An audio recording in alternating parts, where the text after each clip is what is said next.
sëñ Babou. waaw moom mu kii. ñu dem ci l'aspect technique parce que sànq mu ngi wax ci wàllum appui ak aide. non xam nga foofu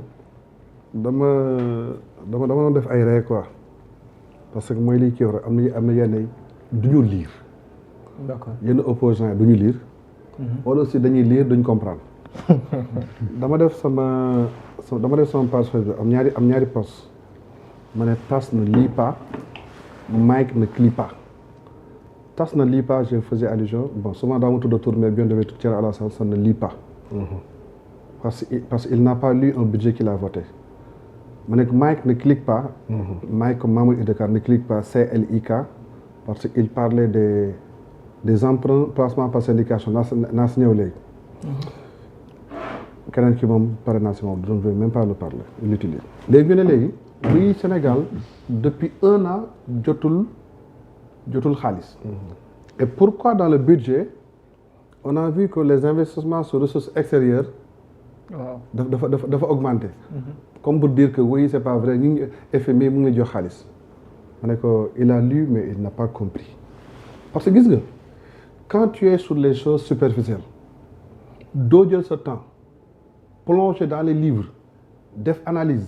def étude comparative da ngay dégg fenn rek tel rek ne damm na. xam nga problème moo ko investissement par ressources étrangères gis nga état buy dépenser.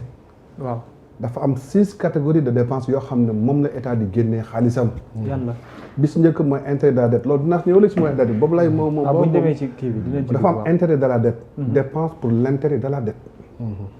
mu am dépense pour le personnel mooy bii di fay salaire yi. mu am dépense en acquisition de biens et de services. mu am dépense à transfert courant. transfert courant xam nga mooy lan. nga am benn ministère am ay direction de dépense moom seen xaalis day jaar si budget ministère ñëw si moom budget de fonctionnement. d'accord mu am des investissements yoo xam état moo koy defal boppam loolu mooy 5e mu am transfert en capital ñi nga xam ne dañoo dépendre si benn ministère su ñu war a investir day jaar foofu. waa ji mu ne oui on a constaté que les investissements de l'État c'est 2,4 milliards mais kon nag ndeysaan bu gisee le mot investissement rek il ne comprend pas soo bëggee xam lan la état investir da ngay jël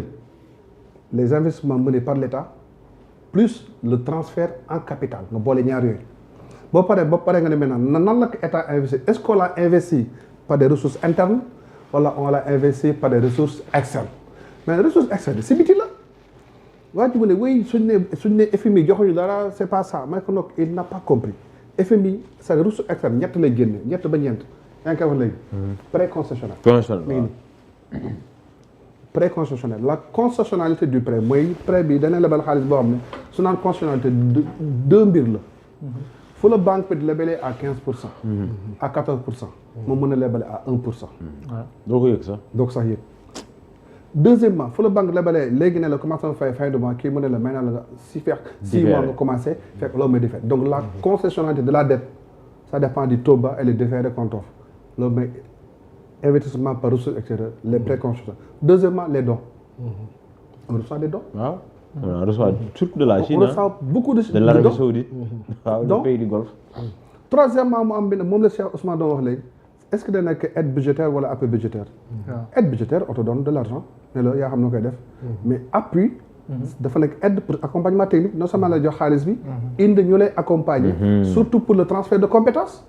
comme li Banque mondiale def fan yi wala. voilà mu ngoog. waaw léegi ñan ñooy def loolu yëpp ñu ne la léegi dafa am 3 niveaux dafa am niveau multilatéral. fii xaalis jóge mun naa jël foofu FMI jël Banque mondiale jël BAD jël BOAD.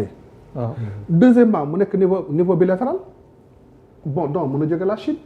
mun na jóge Allemagne mun na jóge États-Unis mun na jóge France ba whatever donc mun na jóge sur d'autres structures financières internationales les fonds d'investissement. Tu penses que li c'est Ousmane, il y a des fonds d'investissement qui sont là, qui ont de l'argent, xool fa lañ koy investir. léegi jëlal yooyu yëpp ñu ne la léegi yooyu FMI benn partie la si représenté. FMI li ma wax yëpp benn partie la si représenté te benn partie bi xoolal fan la prêt concessionnel facilité élargie de crédit mobilité élargie de crédit ñun FMI benn boobu la def ma ne kon gaañ bi sincèrement il n'a pas approfondi sa recherche parce que xam nga lire de manière superficielle du la jox jamais xam-xam il faut avoir l'esprit critique lire en profondeur xam ne lii mooy la finance publique dafa am benn relation bu sew entre finance publique et finance de marché moo tax bii Cheikh Ousmane ma ne ko loolu mooy benn partie sur investissement sur ressources extérieures que ñun c'est pas parce que FMI dañuy bàyyi rek dañuy nemmeelu ma rappel saw ñi xamul FMI Sénégal mu ngi nekk membre FMI depuis 1963 dafa yàgg FMI dafa am 190 pays États-Unis boo ko dafa bokk si FMI maintenant ku bokk ku nekk da nga am sa quote-part mooy li ngay cotiser quote-part quote-part boobu li ngay cotiser si ngay mën leb Sénégal quote-part am 323,6 DTS mooy les droits de trait spéciaux maanaam FMI bu lay lebal dafa am monnaie boppam DTS xam nu koy calculer day jël dollar jël euro jël livre sterling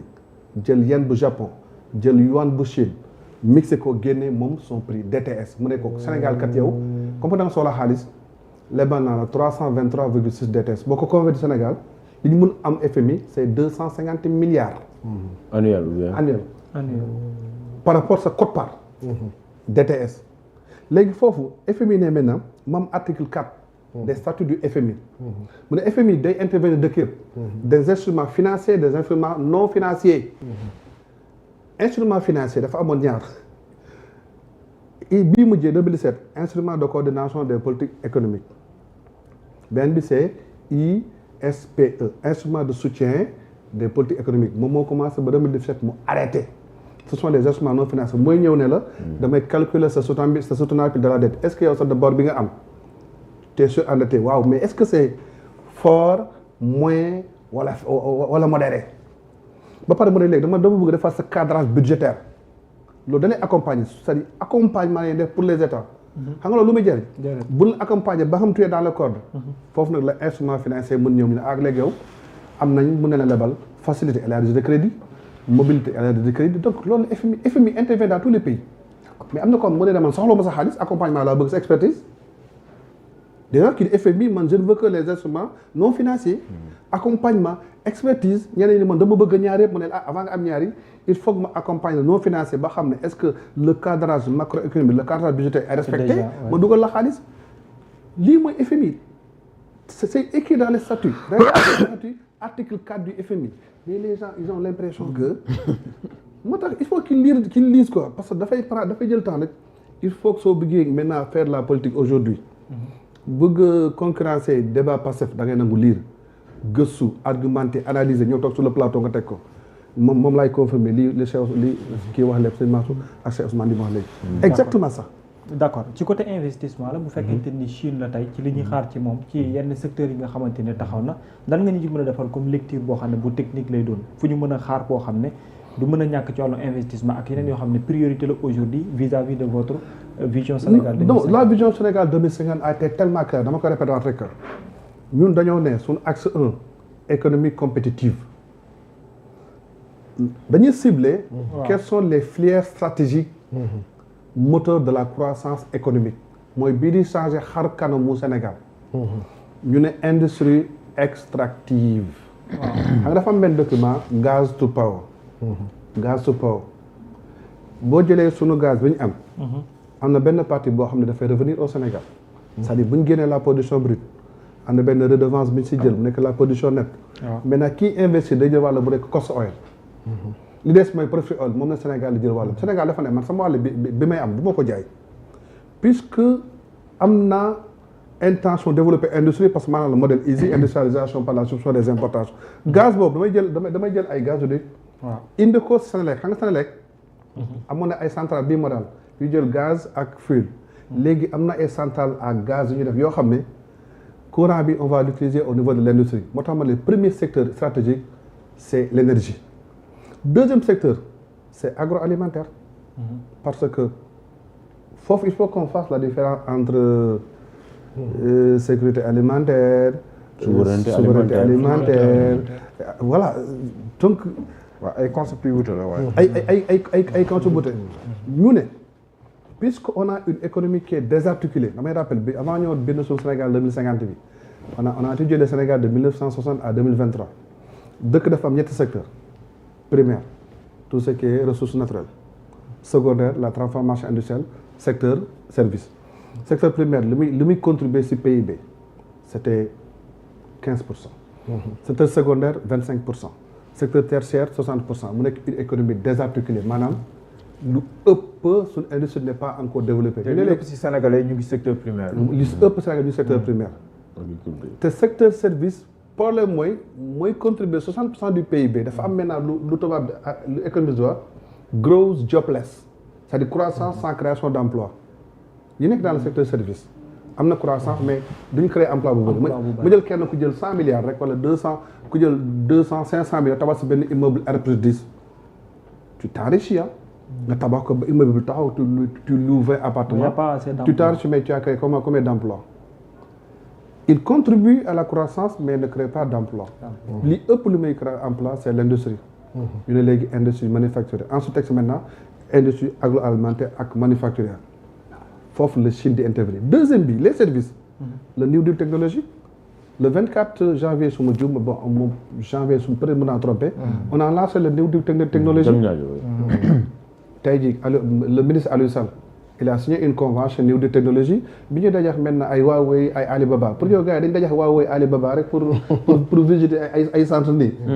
pour yow gars yi bi ñu demee daje ay Exim Bank wala surtout qu'il a été non tudd waa jaxla dama maanaam séjourné na ci capitalu intelligence artificielle non dama lay wax rek xarit bi ñu demee gis Huawei gis Alibaba après dem gis Exim Bank gis banque Chine d'investissement pour yow gars yi dem pour xool mais c'est un link c'est un link que les gens voulaient créer beneen service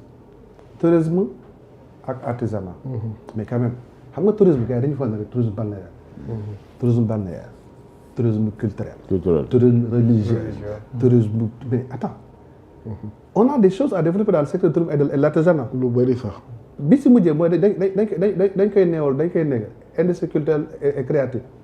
mais tey jii combien de gens vivent dans l'industrie culturelle créative combien de gens vivent dans la création de contenu